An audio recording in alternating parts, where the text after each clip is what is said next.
할렐루야. 사랑하는 대강의 가족 여러분, 오늘 하루도 하나님의 말씀과 동행하는 삶이 되길 소망합니다. 오늘 함께 나눌 하나님의 말씀은 로마서 9장 19절에서 24절 말씀입니다. 혹 내가 내게 말하기를 그러면 하나님이 어찌하여 허물하시느냐 누가 그 뜻을 대적하느냐 하리니 이 사람아 내가 누구이기에 감히 하나님께 반문하느냐 지음을 받은 물건이 지은 자에게 어찌 나를 이같이 만들었느냐 말하겠느냐. 토기장이가 진흙 한 덩이로 하나는 귀 쓸 그릇을 하나는 천이 쓸 그릇을 만들 고난이 없느냐. 만일 하나님이 그의 진노를 보이시고 그의 능력을 알게 하고자 하사 멸하기로 준비된 진노의 그릇을 오래 참으심으로 관용하시고 또한 영광 받기로 예비하신 바 긍휼의 그릇에 대하여 그 영광의 풍성함을 알게 하고자 하셨을지라도 무슨 말을 하리요. 이 그릇은 우리니 곧 유대인 중에서뿐 아니라 이방인 중에서도 부르신 자니라. 아멘. 이 모든 것이 하나님의 이 사랑의 독재 아래 있다고 할 때 우리는 이렇게 물을 수 있습니다. 그렇다면 인간이 하나님을 배척하는 것도 하나님 책임이 아닌가? 모든 것이 하나님 뜻대로 되는 것이라면 인간에게 무슨 책임이 있는가? 잘못과 책임은 하나님께 있는 것이 아닌가? 그런데도 왜 하나님은 인간을 허물하시는 것인가? 이 바울은 이런 내면의 질문을 가진 사람들을 향하여 매우 직선적이고 거칠게 부딪혀 나갑니다. 이 사람아, 내가 누구이기에 감히 하나님께 반문하느냐? 지음을 받은 물건이 지은 자에게 어찌 나를 이같이 만들었느냐 말하겠느냐? 이 적반하장도 유분수라는 말이 있습니다. 이 속된 말로 주제 파악을 하라는 말이기도 합니다. 그러면서 이 토기장의 비유를 들어 인간이 가진 이러한 질문의 부당성을 하나하나 설명해 나가는 것으로 오늘 본문은 이루어져 있습니다. 그러면 오늘 본문에는 어떤 영적인 뜻이 숨어 있을까요? 먼저는 모든 고난이 전적으로 짓는 자에게 있다는 진리가 들어 있습니다. 21절을 보십시오. 토기장이가 진흙 한 덩이로 하나는 귀 쓸 그릇을 하나는 천이 쓸 그릇을 만들 고난이 없느냐라고 말씀합니다. 이것은 운명대로 생긴 대로 살라는 말이 아닙니다. 어떤 것을 만들든 만드시는 분에게 절대 고난이 있으며 그것을 인정하라는 뜻입니다. 인간에 대한 하나님의 절대 주권을 인정하라는 말씀입니다. 이 도자기가 도공에게 내게 왜 이런 무늬를 넣느냐고 말할 수 없습니다. 나는 이런 그림이 싫으니까 다른 그림을 그려 넣어달라고 요구할 수 없습니다. 이 모양이든 색깔이든 무늬든 도자기의 모든 것은 도공이 결정합니다. 도공이 마음먹은 대로 만들어지는 게 도자기입니다. 그렇다면 인간이라는 존재는 무엇입니까?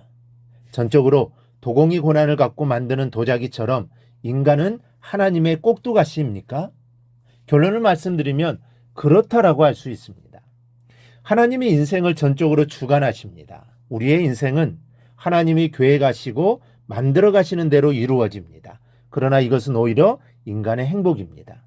흙은 스스로를 도자기로 변신시킬 수 없지만 도공은 보잘것없는 흙으로 도자기라는 예술품을 만들어낼 수 있기 때문입니다. 이 도공이 도자기를 빚을 때 혼신의 힘을 다 쏟는 것처럼 하나님은 우리를 훌륭하게 빚으시기 위해 혼신의 힘을 다하십니다. 그러니 하나님께서 만들어 가시는 인생이 행복하고 빛나는 인생일 수밖에 없는 것입니다. 흙은 도공을 만나야 제 가치를 하게 됩니다. 그러므로 하나님이 우리에 대해 강력한 주권을 행사하시는 것을 감당하시기 바랍니다. 하나님의 주권을 인정하고 하나님께 인생을 맡기십시오. 그러면 행복해집니다.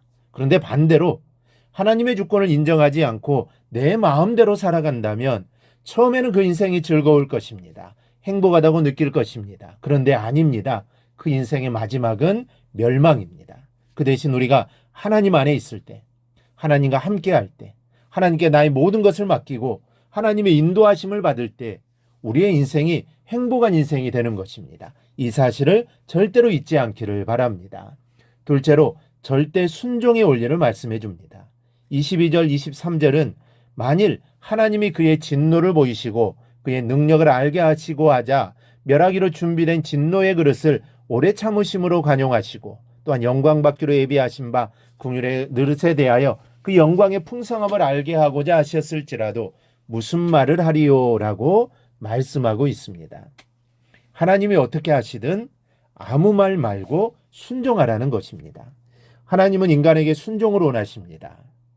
하나님이 하시는 일에 대해서 의문을 갖거나 불순종하는 것을 원치 않으십니다. 왜냐하면 인간이 순종만 하면 될 정도로 하나님이 인간을 완벽하게 위하고 계시기 때문입니다. 우리를 위해 모든 것을 하셨으므로 우리의 완전한 순종을 당당하게 요구하시는 하나님이십니다. 하나님이 이렇게 우리를 위하지 않으셨다면 우리는 바울이 이사야 1장 9절의 말씀을 인용해서 말씀한 것처럼 소돔과 고모라 짝이 나고 말았을 것입니다. 우리가 하나님의 고난에 불만을 품을 수 없고 무조건 순종해야 하는 것은 하나님이 우리를 사랑하시기 때문입니다. 여러분의 인생살이를 한번 되돌아보십시오. 삶의 여정과 고난의 마디마디가 무엇으로 채워져 있으며 어떤 끈으로 연결되어 있습니까? 믿음의 눈으로 보면 하나님의 사랑과 그 사랑의 끈으로 이어져 있음을 보게 될 것입니다. 우리는 모두 진노의 그릇이었을 때 하나님의 사랑으로 인내하시고 관용하시고 긍휼의 그릇으로 삼으셨습니다. 하나님의 백성이 아니었으되 하나님의 백성이 되었습니다. 이 하나님의 사랑을 확신하시기를 바랍니다. 하나님께 순종하십시오. 여러분에게는 흙으로 도자기를 빚고자 하시는 하나님의 놀라운 계획이 있음을 믿고 하나님의 주권적인 뜻을 쫓아 사는 성도들이 되시기를 바랍니다. 이렇게 살아갈 때 우리의 삶이 행복한 삶이 되는 것입니다. 내 힘으로 살려고 하면 힘이 듭니다. 잘 되지 않습니다. 잘 되는 것 같지만 아닙니다. 잘 되어가는 것이 절대로 아닙니다. 진흙이 토기장이에게 모든 것 맡길 때 아름답게 빚어지듯 우리의 삶도 온전히 하나님께 맡기면 아름답게 빚어지게 될 것입니다. 이 사실을 기억하고 늘 하나님께 맡기며 살아가는 성도들이 되기를 주님의 이름으로 축원합니다. 오늘 묵상한 말씀을 굳게 잡고 삶으로 실천하며 살아내는 대강의 모든 성도들이 되기를 축복합니다.